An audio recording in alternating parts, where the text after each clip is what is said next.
Mercato du jour, aujourd'hui, c'est parti. On commence par l'Allemagne. Le Bayern travaillerait toujours sur le dossier Kane. Même si Oliver Kahn, le patron du Bayern Munich, n'a pas confirmé la piste Harry Kane, Sky Germany annonce que le club bavarois travaille toujours sur ce dossier sans pour autant être totalement confiant. Le champion d'Allemagne voudrait proposer entre 80 et 100 millions d'euros pour l'attaquant international anglais de Tottenham, qui pourrait prendre sa décision après le Mondial 2022. Notre avis, une doublette Mané-Kane serait terriblement redoutable. Mais le Bayern Munich devra avoir des arguments très solides pour convaincre la direction des Spurs. Joao Félix pourrait coûter 100 millions d'euros. Alors que les liens entre Joao Félix et Diego Simeone sont rompus depuis plusieurs mois, l'Atlético Madrid se prépare à un possible départ de l'attaquant international portugais cet hiver. Selon le quotidien AS, les colchoneros espéreraient récupérer quelques 100 millions d'euros pour l'ancien joueur de Benfica. Joao Félix, acheté 127 millions à l'été 2019, serait dans le viseur du PSG, du Bayern Munich et d'un gros club de Premier League. Notre avis, si Joao Félix brille lors du mondial, nul doute que l'Atlético Madrid ferait augmenter les prix cet hiver. Fernandes intéresserait le Real Madrid. Selon les informations du média portugais Record, Bruno Fernandes serait dans les petits papiers du Real Madrid. Du temps où il évoluait au Sporting Portugal, juillet 2017, janvier 2020, le joueur de 28 ans était déjà dans les radars des Merengues avant qu'il ne choisisse finalement de rejoindre Manchester United. Notre avis, Manchester United a prolongé son contrat très récemment avec une hausse de salaire à la clé. Ainsi, le Real Madrid devra proposer une offre impossible à refuser pour arriver à ses fins. Kessié ne compte pas quitter Barcelone. Dans un entretien accordé au site italien Calcio Mercato, l'agent de Franck Kessié est revenu sur la situation du milieu de terrain international ivoirien, qui bénéficie d'un temps de jeu limité depuis son arrivée au Barça l'été dernier. Il est vraiment heureux à Barcelone, c'était son plus grand rêve de rejoindre le Barça. Actuellement, Franck s'adapte au style de l'équipe et Xavi est content de lui. Franck ne partira pas en janvier, les informations selon lesquelles il envisagerait un retour à Milan sont fausses, a-t-il indiqué. Notre avis, si sa situation perdure jusqu'à juin prochain, Franck Kessié pourrait alors avoir une autre position. Gakpo dans le viseur de Manchester United.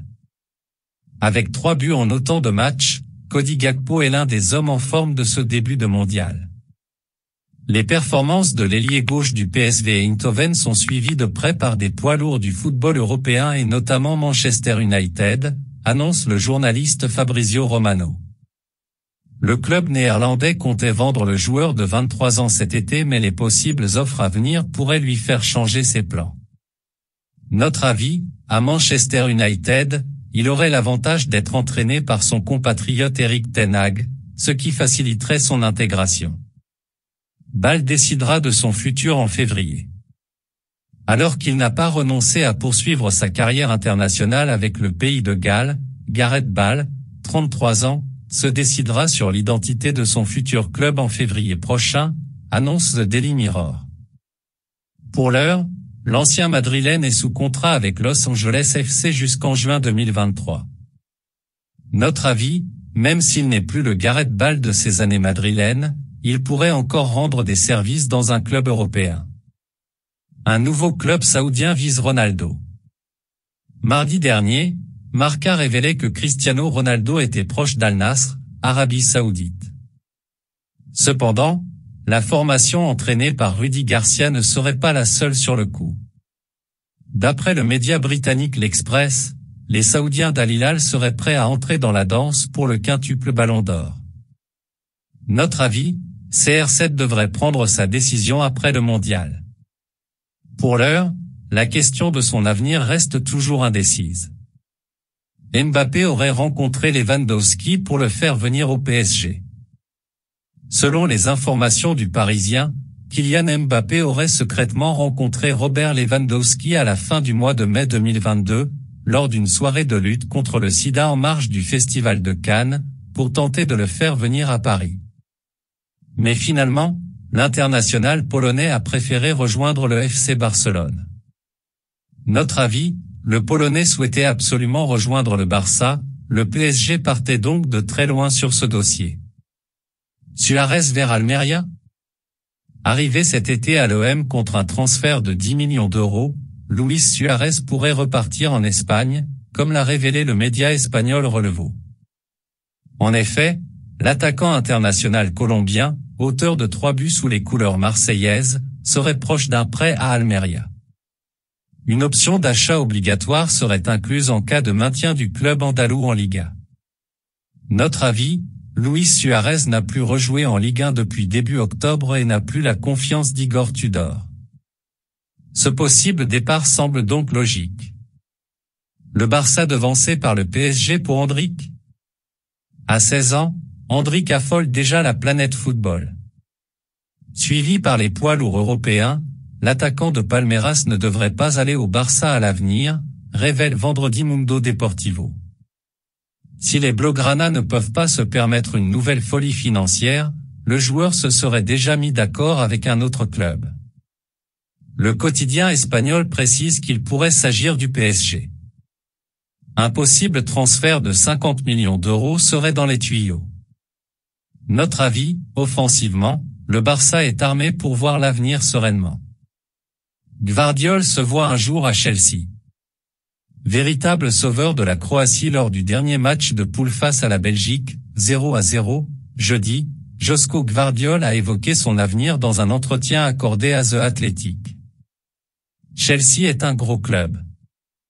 Peut-être qu'un jour, je serai là-bas, a confié le défenseur de 20 ans sous contrat avec Leipzig jusqu'en juin 2027. Mon agent s'occupe de mon futur. Je suis heureux actuellement à Leipzig. Notre avis, après sa prestation face au Diable Rouge, Joško Gvardiol ne devrait pas manquer de sollicitations. La clause d'Enzo Fernandez fixée à 120 millions. Enzo Fernandez est l'une des sensations de ce début de Coupe du Monde. Buteur face au Mexique, 2-0, samedi dernier, le milieu de terrain de 21 ans est suivi de près par le Real Madrid et le FC Barcelone, comme l'annonçait la presse espagnole cette semaine. Cependant, il faudra faire un très gros chèque pour le récupérer. D'après le journaliste Fabrizio Romano, Benfica aurait fixé sa clause libératoire à 120 millions d'euros et serait opposé à un départ en janvier. Notre avis, comme Jude Bellingham, on devrait s'arracher Enzo Fernandez sur le marché des transferts dans les prochains mois. Toulouse met la pression à Van den Boomen. Meilleur joueur de Ligue 2 la saison passée, Branco Van den Boomen est lié au Toulouse Football Club jusqu'en juin prochain. En conférence de presse, le président toulousain Damien Comolli lui a mis la pression concernant son avenir au TFC. Il y a eu des discussions dès le mois de mai avec son agent. Mais le salaire qu'il demandait était absolument inatteignable, a-t-il indiqué. Courant novembre, le Néerlandais a déclaré aux médias Voet Balzon que jouer dans un pays de football comme l'Espagne serait formidable. Notre avis, même si tout est possible en football, on semble se diriger vers un départ libre l'été prochain pour Branco Van den Boomen. Voilà, c'est pour tout aujourd'hui, j'espère que la vidéo vous a plu, n'hésitez pas à la liker, partager et surtout vous abonner pour ne pas rater mes prochaines vidéos. Merci.